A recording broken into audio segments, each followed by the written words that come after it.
Hello to my beautiful audience who I truly appreciate. Let me tell y'all something. Y'all look good today. You and you and you and you and you in the back. Hey, Ren. Ren is here today. Hope Hopefully everybody is having a beautiful week.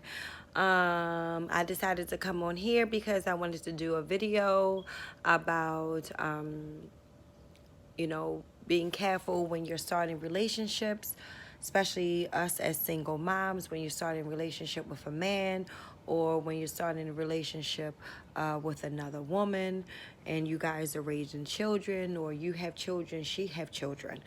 I found it very difficult to be able to stabilize having a healthy relationship with a man and being able to have and be a full-time mom. It was very difficult because all the time after I got finished with the kids, I really wanted just the time for me so that I could breathe. Yes, so I can breathe. So I really stayed out of a relationship for a very long time, but I do have a couple of experiences with being in a relationship. And as far as when we're talking and we're educating our daughters, I think it's very important that at a very young age, you should explain to your daughters what parts should be touched, who should touch them, when the only time they should touch them, and make sure that you are properly giving proper names so that if your 2-year-old or your 3-year-old is coming to you with a story and she's trying to tell you something and you have sugarcoat the word as hot pocket, and she or hot pocket or sweet roll or I don't know what names that people would use for names when they're describing, when you're trying to teach your child, especially a little girl, about her body parts. I don't think that sugarcoating should be allowed. I mean, it can be allowed.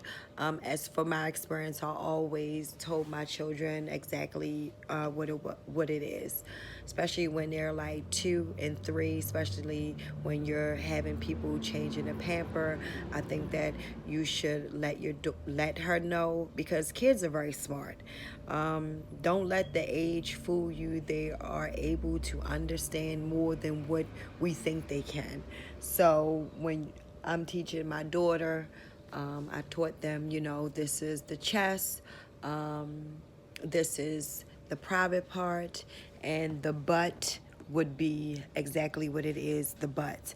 I never gave it any other name but that, so that if something was happening or someone was trying to touch them or anything, they could know how to come to me and I can figure out exactly what they're saying.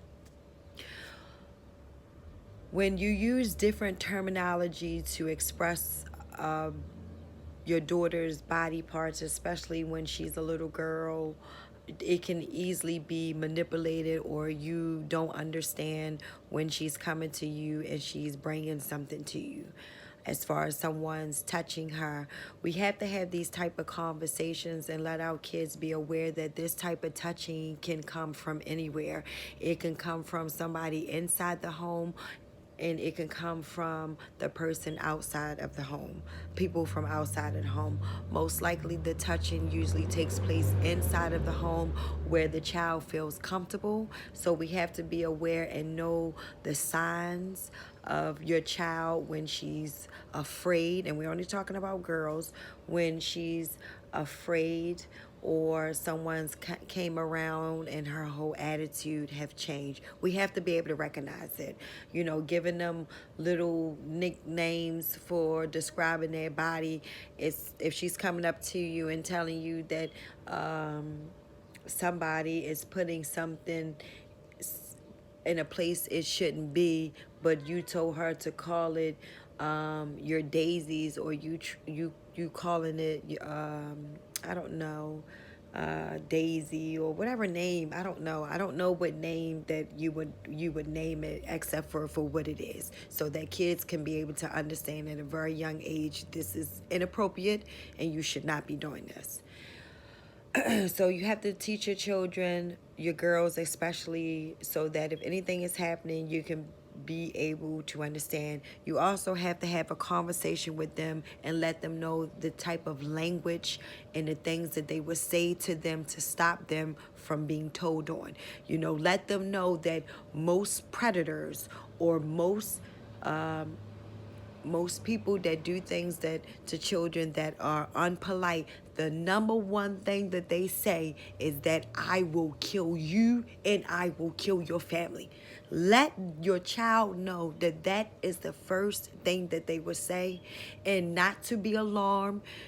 Keep it in your, to let them know, because of course if they say it and they're being touched and you never let them know that this is what they say, they're not gonna know that, okay, they just trying to get me to not say anything, because most pedophiles, they fail to realize that little girls are more smarter than what they might appear. They know how to play that innocent, role like they don't know. So you want to make sure uh, they know that that is one of the main things that they say, that I will kill you and I will kill your mom and I will kill your dad and I will kill, make sure that they feel comfortable. Make sure you let them know that that's the first thing that they say. That their person that's touching them or doing something inappropriate is going to say. Let them know that you're not going to be mad at them. Let them know that you haven't done anything besides be a child to you haven't done anything wrong to bring this type of behavior, and let them know that this type of behavior is wrong from anybody. I don't care if it's from the dad. I don't care if it's from grandpa. I don't care if it's from the uncles. I don't care who it's from. Let them know that no matter who it is, if it's not me, and let them know how serious it's your job to only be doing that and nobody else. Because, a lot of women, and you see it on the news, they get involved with these men, and these men are beating these children, and they touching them, and not only that, they killing them. So you have to be careful. You have to protect your children. You have to protect your cubs. Nobody else is going to do it but you. You brought them in here. It's your job to protect them. Period. I can't express that enough. So they should know that, that's one of the things. And make sure you let them know that they can come and tell you anything, that you won't be mad. Because a lot of people fail to realize is when kids are 2, 3, 4, 5, they really don't know how to lie. They don't really know how to say or how to imagine things in their mind that's serious. They don't really know how to lie. They're going to tell you point blank what it is, how it happened. If your breath stink, your breath stink. If your teeth yellow, they're going to tell you. If you farted, we got to understand that. So all that, she's young, she doesn't understand, she's confused. No, she's not. A child knows when she's being touched. She knows when she's feeling uncomfortable, and she knows when she dislikes something. So please don't let the age fool you. Let them know that that's going to be the first thing that they say, that they're going to kill you. You just continue to play along with whatever it is that might be going on. Do not cause that, whoever it is, to become angry and try to hurry up and get to your mom and tell them, right away. Now, when your child has been molested and you're trying to get information from them, it's very important that you sit down with them and let them tell you themselves. When you're trying to get information from a child that's that young, let them tell them yourself. Give them drawing paper, give them dolls. Give them things that they can be able to act it out, you know. And the only thing, because you don't want to confuse the child, you want to make sure the child is saying it their own way, how it happened. And then you don't, and sometimes when a kid is explaining something, you don't overreact so fast. Don't over explode, because sometimes your expression can cause a child to shut down, or your expression could be you overreacting before you actually get the facts. So, you know, always try to have like coloring paper, make them draw, and let them know, you know, always come to mommy. Mommy's your friend. You can tell me anything. I love you. I would never be upset. I'm always on your side, whether you're right and you're wrong. I think that those at those very innocent very innocent stages, that the kids should know exactly what's going on. Yes, they're young. Yes, it might seem like a lot. Yes, but I've done it with my twins, and I'm already doing it with my daughter I just had now, because you know no woman wants to be with a man and you think that he's loving you